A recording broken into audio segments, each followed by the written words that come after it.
एक कविता मैं आपको सुनाना चाहता हूं। अब अंत हो तो दूसरे तरीके से हो, साहित्यिक तरीके से हो, जैसा होना चाहिए। हास्य की खूब बढ़िया बातें हुई, श्रृंगार की बातें हुई, एक रस छूट गया है जो मैं। बिल्कुल दादा, स्वागत, आदेश है। बिल्कुल बिल्कुल। अरे तालियां बजाकर आप सब निवेदन करें दादा से। वाह, ये इसमें कविता जैसा कहीं कुछ मिल जाए तो वो आपकी समझदारी है, नहीं तो वर्णनात्मक शैली में ये मेरी कविता है। कुछ देखिए कविता के तत्व तो मिल जाए तो अच्छी बात है। एक सच्ची घटना प्रयागराज की। एक बाप के दो बेटे, दोनों अफसर। देखिए इस कविता को जेब में रख के ले जाइएगा, इसलिए सुना रहा हूं। यह मिशन की कविता है और इसमें थोड़ा सा उठिए नहीं, बस 4 मिनट में सुनाता हूं, सुनिएगा। एक बाप के दो बेटे, दोनों अफसर, दोनों की मां का देहांत हो गया। उन बेटों की मां का देहांत हो गया।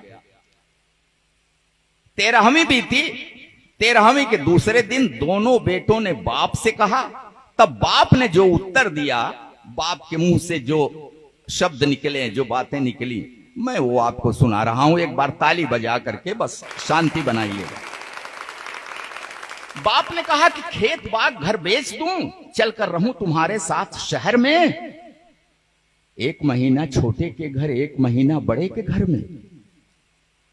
भले अफसर हैं बेटे, बंटवारा बाप का इसी तरह से होता है।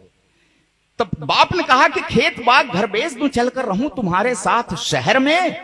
1 महीना छोटे के घर, 1 महीना बड़े के घर में। ठीक कह रहे हो मेरे बेटों, समझ में मुझसे बढ़कर हो तुम। मैं किसान अनपढ़ गंवार हूं, पढ़े लिखे हो अफसर हो तुम। कांधा अपनी मां की अर्थी को न दे सके, इसका गम है। नहीं आए थे जिस दिन दाह संस्कार हुआ। तब कहा बाप ने कि कांधा अपनी मां की अर्थी को न दे सके, इसका गम है। लेकिन 13वीं पर आए, ये एहसान क्या मुझ पे कम है? क्या बतलाएं, हमने तुमको कितने नाजों से पाला था। तुम दोनों को चमकाने में खुद को धूमिल कर डाला था।